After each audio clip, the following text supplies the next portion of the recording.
listening to the Positive Professional Podcast with your host, me, Tracy Yvonne. This podcast is a weekly conversation about all things mental health, self-care, and wellness. And there'll be sprinkles of positivity, mindfulness, and guided meditations.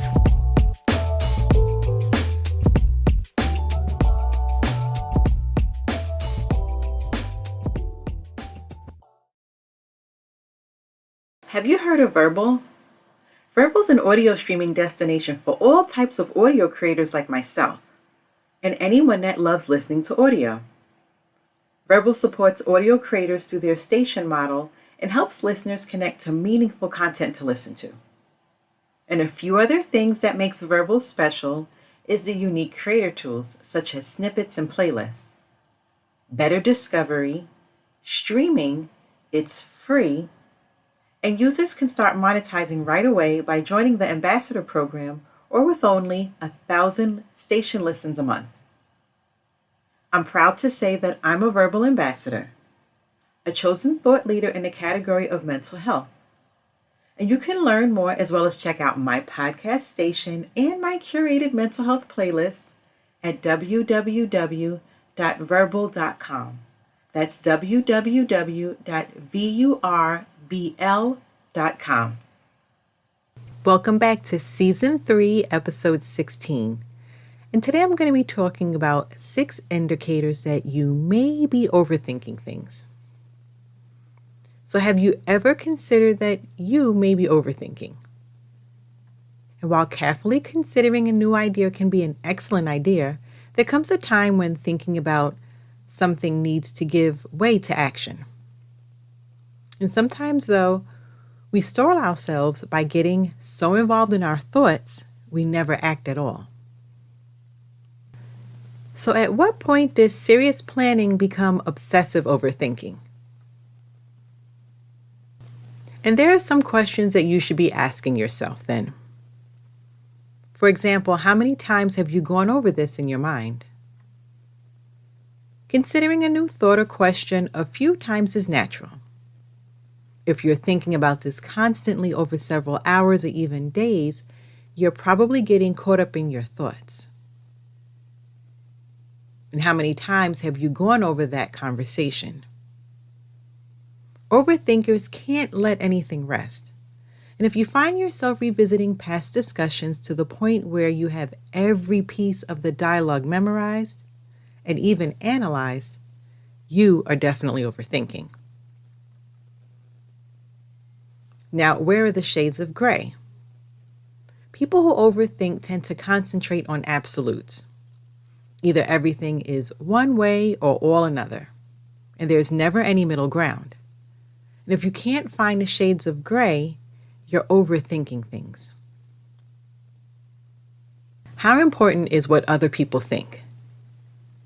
This goes back to the idea of repeating conversations in your head. Typically, we obsess over what the other person said because we're worried about their opinion of us.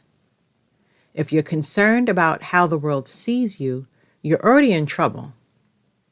The truth of the matter, at this point, you're thinking about them far more than they're thinking about you. So what is the motivation?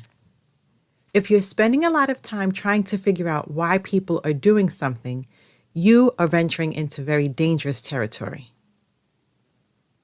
Now, unless you're wanting to find out something positive, such as how they did something that you want to emulate, you're wasting your own time. So what does it matter if they choose to do a sure thing? Unless it impacts you directly, it's really none of your business. And are you sleeping? If racing thoughts are keeping you up at night, you're overthinking, plain and simple. Bedtime is when you're supposed to let go and allow yourself to rest.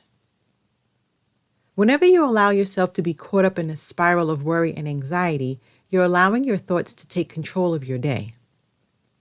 Over time, your thoughts can take over your life, keeping you from the things that you desire. And when this happens, it's definitely time to take a solid step back so that way you can restore the appropriate balance once again. So in the next segment, I'm going to share some tips on helping you to unwind. Today's episode is brought to you by Ivy Elite Training. Are you looking for low-cost professional development workshops, topics like emotional intelligence, diversity and inclusion, and more? Then visit www.ivyelitetraining.com. That's www.ivyelitetraining.com.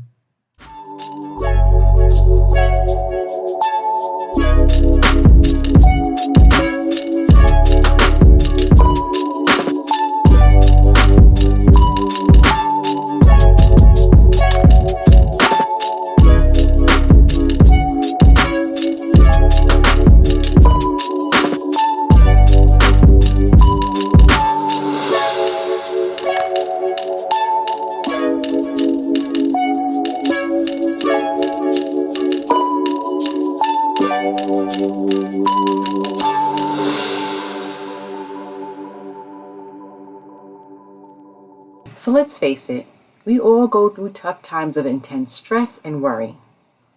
And the idea of unwinding at all in these circumstances can feel impossible. And at the same time, it's these bad days where we need to unwind more than ever. And with this in mind, I'm going to share some tips that may be helpful to you. The first is to start by getting back into the present moment. And a lot of what we're doing when worrying is living in the future. We're caught in a world of what if and speculation. And that's why it's crucial to get back into the here and now. Mindfulness or meditation can help you to focus on where you are right now. So just take a moment right now and just close your eyes and focus on your breathing. And don't allow thoughts to intrude. And instead just allow yourself to drift in thinking about what you hear or what you smell. See, activities like this doesn't have to take long. And even a few minutes of doing something like this can help you to unwind significantly. Next, you should think about whether or not you're being reasonable. Right? So what are you worried about most often? Is it a reasonable worry? Sometimes all that we need to do is a quick reality check. You might be overthinking things. And if you're not sure if you see the situation clearly, this may be a good time to talk to someone else about what's going on. And do they see things the same way? Next is to let go. There are some things that you're not going to be able to change about what's going on right now. You can remind yourself whatever is happening is just another piece of this particular segment of your life. You will get through it, and you'll find it easier to relax if you can release what is out of your control. And next is you're not a fortune teller. And sometimes when we're worried, we're falling into the trap of thinking things are very black and white. So remember to take that deep breath and let the situation unfold as it will without trying to predict the future. And the last tip I'll share is for you to think about, what are you telling yourself? Sometimes we get in the habit of seeking out the negative, especially when it comes to ourselves. Could it be that you're worried about something which isn't even true?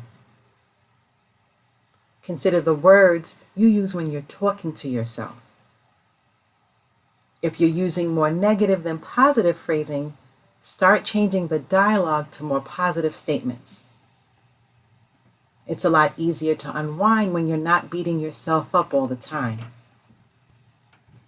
Now, while these tips might not necessarily solve the crisis in your life, they will help you to put even difficult times into a better perspective, allowing you to take at least some time to breathe and figure out the next steps.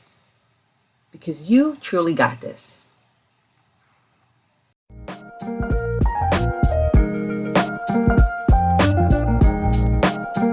Thanks for listening and supporting this podcast. And make sure you're clicking the like and subscribe button. You can also follow me on Twitter and Instagram. stay safe, be well, and don't forget to be the best version of you.